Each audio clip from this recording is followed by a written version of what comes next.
ಶಾಲೆಗೆ ಸೇರಿಸುವಂಥದ್ದು ಒಂದಿದೆ. ಬಟ್ ಸರ್ಕಾರಿ ಶಾಲೆಗಳು ಇರ್ಬೋದು, ಕೆಲವು ಶಾಲೆಗಳನ್ನು ಇರ್ಬೋದು. ತುಂಬ ಸರ್ಕಾರಿ ಶಾಲೆಗಳಲ್ಲಿ ಒಳ್ಳೆಯ ಶಿಕ್ಷಣ ಸಿಗ್ತಾ ಇದೆ. ಅಂದರೆ ಸರ್ಕಾರಿ ಈಗ ಈ ವಿದ್ಯಾಗಮನ ಇನ್ನೊಂದು ಮತ್ತೊಂದು ಎಲ್ಲ ಬೇರೆ ಬೇರೆ ರೀತಿ ಎಲ್ಲ ಹಂಗಲ್ಲಿ ಮಾಡ್ತಾರೆ. ಅಂದರೆ ಈ ಪ್ರೈವೇಟ್ ಸ್ಕೂಲಲ್ಲಿ ಬರೀ ಆನ್ಲೈನ್ಗೆ ಇವ್ರು ಫುಲ್ ಫೀಸ್ ಕಟ್ಟಬೇಕು. ಈಗಾಗಲೇ 6 ತಿಂಗಳು ಕಳೆದೋಗಿದೆ, ಇನ್ನು 6 ತಿಂಗಳು ಮಾತ್ರ ಇದೆ. ಅದಕ್ಕೂ ಫುಲ್ ಫೀಸ್ ಕಟ್ಟಬೇಕು. ಕಟ್ಟಿಲ್ಲ ಅಂದರೆ ಆನ್ಲೈನ್ ಕ್ಲಾಸ್ ಕೊಡೋಲ್ಲ. ಇಲ್ಲಿ ರೇಷನ್ ಕೊಡ್ತೀರಾ, ಮತ್ತೊಂದು ಕೊಡ್ತೀರಾ, ಸರ್ಕಾರದಿಂದ ಎಲ್ಲ ಕೊಟ್ಟಾದ್ಮೇಲೆ ನೀವು ಫ್ರೀ ಎಜುಕೇಷನ್.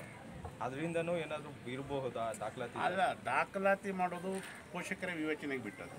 ನಮ್ಮ ಶಾಲೆಗೆ ಬಂದು ದಾಖಲಾತಿ ಮಾಡ್ತೀವಿ ಅಂತ ಹೇಳಿದ್ರೆ ನಾವು ಯಾರನ್ನೂ ರಿಜೆಕ್ಟ್ ಮಾಡ್ತಾ ಇದ್ದೀವಿ, ಎಲ್ಲವನ್ನೂ ತಗೋತಾ ಇದ್ದೀವಿ. ಸರ್, ಈ ವರ್ಷ ಅಂಕಿಅಂಶ ನಿರೀಕ್ಷೆ ಇದೆ, ಆಗ್ತಾ ಇದೆ, ನಿರೀಕ್ಷೆ ಇದೆ. ಅಲ್ಲ, ನಾವು ಕೇಳ್ಪಟ್ಟಂಗೆ ಒಂದು ಜಿಲ್ಲೆಯಲ್ಲಿ 10,000 ಮಕ್ಕಳು ಜಾಸ್ತಿ ಆಗಿದ್ದಾರೆ ಅಂತ. ಜಾಸ್ತಿ ಆಗ್ತದೆ ಅಂತ ಅಂಕಿಅಂಶ ಇಲ್ಲ, ಅಂದಾಜು ಮೇಲೆ ಸುಮ್ಮನೆ ಹಂಗೆ ಹೇಳಿ ಸರ್. ನಿಮಗೆ ಅಡ್ಮಿಷನ್ಸ್ ಬರ್ತಾ ಇದ್ದಾರೆ. ಅಲ್ಲ, ಒಂದು ಸ್ಕೂಲಲ್ಲಿ ಪರ್ಟಿಕ್ಯುಲರ್ 5 ಜನ ಮಕ್ಕಳಾದ್ರೂ ನಾವು ತಗೊಂಡ್ರೆ. ಈಗ ನೀವೇ ನೋಡಿದ್ರಿ, ಈಗ ನಾವು ಎಲ್ಲೆಲ್ಲಿ ಹೋಗಿದ್ವಿ ಅಲ್ಲೆಲ್ಲ ಬೇರೆ ಬೇರೆ ಕಡೆಯಿಂದ ಮಕ್ಕಳು ಅಲ್ಲಿ ಸರ್ಕಾರಿ ಶಾಲೆ. ಒಂದು ಸ್ಕೂಲ್ 5 ಜನ ಮಕ್ಕಳು ತಂದ್ರೆ ಓವರ್ ಆಲ್ ಜಿಲ್ಲೆ ಆದ್ರೂ ಒಂದು ಅಷ್ಟು ಆಗುತ್ತೆ. 1,000 ಮಕ್ಕಳು ಕಳಿಸೋರಿಗಿಂತ ಇದೊಂಥರ ಅಡ್ವಾಂಟೇಜ್ ಆಗಿದೆ ಸರ್ಕಾರಿ ಶಾಲೆಗೆ. ಜನ ಇವಾಗ ಸರ್ಕಾರಿ ಶಾಲೆಯ ತಾಕತ್ತು. ಪುಸ್ತಕ ಕೊಡೋದು, ಬಟ್ಟೆದು, ರೇಷನ್ ಕೊಡೋದು, ಅದು ವರ್ಷನೂ ಮಾಡ್ತೇವಲ್ಲ ನಾವು. ಶಾಲೆಯಲ್ಲೇ ಊಟ ಕೊಡ್ತೇವೆ. ಈ ಶಾಲೆ ಇಲ್ಲದೆ ಇರೋದ್ರಿಂದ ರೇಷನ್ ಈ ಪೋಷಕರಿಗೆ ಹೆಂಗಿರ್ತಾ ಇತ್ತು ಅಂದರೆ ಮೊದಲು ಅವರೇ ಕೊಡೋದು ಗೊತ್ತಾಗ್ತಿಲ್ಲ.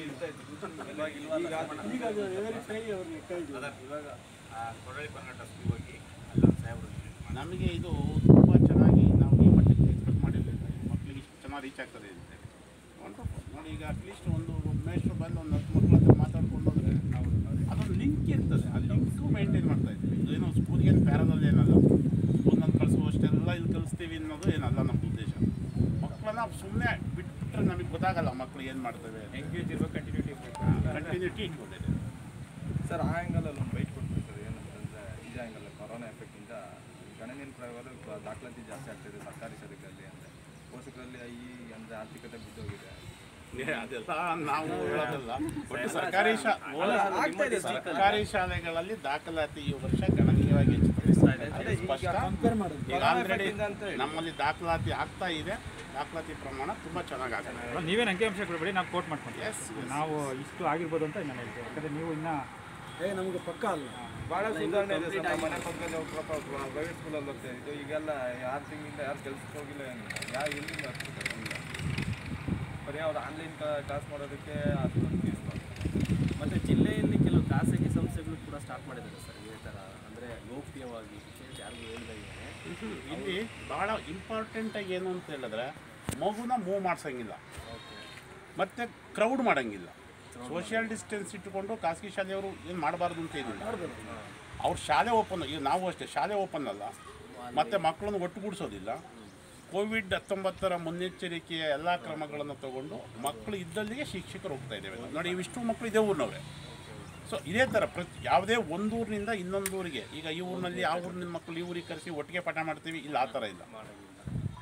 ಪ್ರತಿಯೊಂದು ಊರಿಗೂ ಕೂಡ ನಾವು ಪ್ಲಾನ್ ಮಾಡಿಕೊಂಡು 2 ದಿವ್ಸಕ್ಕೊಂದು ಸಾರಿ, 3 ದಿವ್ಸಕ್ಕೊಂದು ಸಾರಿ ಹೋಗ್ಲಿಕ್ಕಾಗಿದ್ರೆ ವಾರಕ್ಕೆ 2 ಸಾರಿ ಅಥವಾ ವಾರಕ್ಕೆ 1 ಸಾರಿ ಆದರೂ ನಾವು ಅಲ್ಲಿಗೆ ಹೋಗಿ ಆ ಮಕ್ಕಳು ಏನು ಮಾಡಿದ್ದಾರೆ ಅಂತಕ್ಕಂಥದ್ದನ್ನ ಪರಿಶೀಲನೆ ಮಾಡ್ತೇವೆ.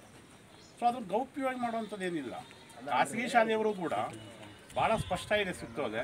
ಶಾಲೆ ಓಪನ್ ಮಾಡೋಂಗಿಲ್ಲ, ಮಕ್ಕಳನ್ನ ಒಂದು ಕಡೆಯಿಂದ ಇನ್ನೊಂದು ಕಡೆ ಮೂವ್ ಮಾಡೋಂಗಿಲ್ಲ, ಮತ್ತು ಕ್ರೌಡ್ ಮಾಡ್ಕೊಂಡು ಕಲಿಕೆನ ಮಾಡೋಂಗಿಲ್ಲ. ಅಲ್ಲಿ ಸ್ಟಾಫ್ ಕಡಿಮೆ ಇರ್ತಾರಲ್ಲ ಸರ್.